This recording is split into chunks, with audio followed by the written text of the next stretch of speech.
On a quiet March night in 2008, a brilliant young woman, known for her kindness, her leadership, her dreams, disappeared from her home in Chapel Hill, North Carolina. Hours later, gunshots pierced the silence, and the entire community awoke to a tragedy that still haunts them today. This is the story of Eve Carson, a life full of promise, cut short by a random act of violence. Eve Carson was born on November 19, 1985, in Athens, Georgia. She was the kind of student teachers remember forever, driven, compassionate, and eager to serve. In high school, she volunteered at nursing homes, worked as a congressional page, and even helped in a stem cell research lab at the University of North Carolina. Eve thrived. She was student body president, a double major in political science and biology, a scholarship recipient, and a mentor to younger students. She taught science at a local elementary school and spent summers volunteering in Ecuador, Cuba, and Egypt. By her senior year, Eve had already received a job offer from a leading company. Her future looked limitless, until one March night changed everything. On the night of March 5, 2008, Eve stayed home to study while her roommates went to a party around 1:30 a.m. Computer records later showed she was still working at 3:30 a.m. about 5 a.m. A neighbor a mile away heard gunshots and a woman scream. Police arrived to find a young woman's body on the roadside, shot several times, with no ID or phone.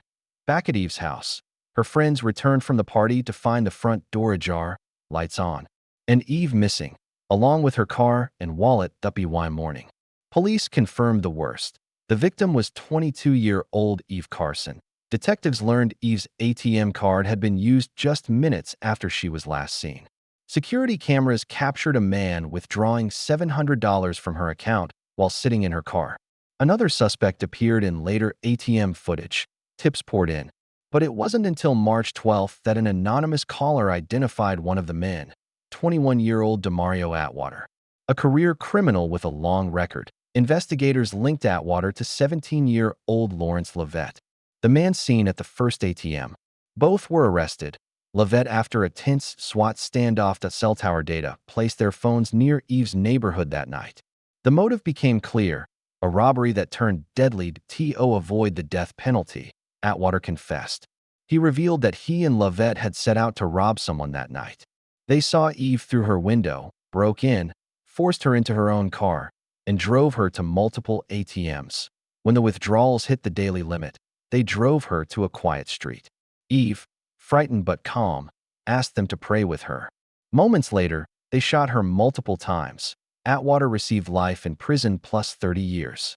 Lovette, too young for the death penalty, was convicted and given life without parole, later adjusted to allow parole after 25 years following a Supreme Court ruling. Eve's death shook the nation. It inspired tougher gang crime laws in North Carolina and led UNC to establish a scholarship and memorial garden in her honor. Friends remember her as a light that encouraged them to chase their dreams. One even credited her memory for giving him the courage to audition for American Idol. Though her life was cut short, Eve Carson's legacy continues to inspire service, learning, and kindness.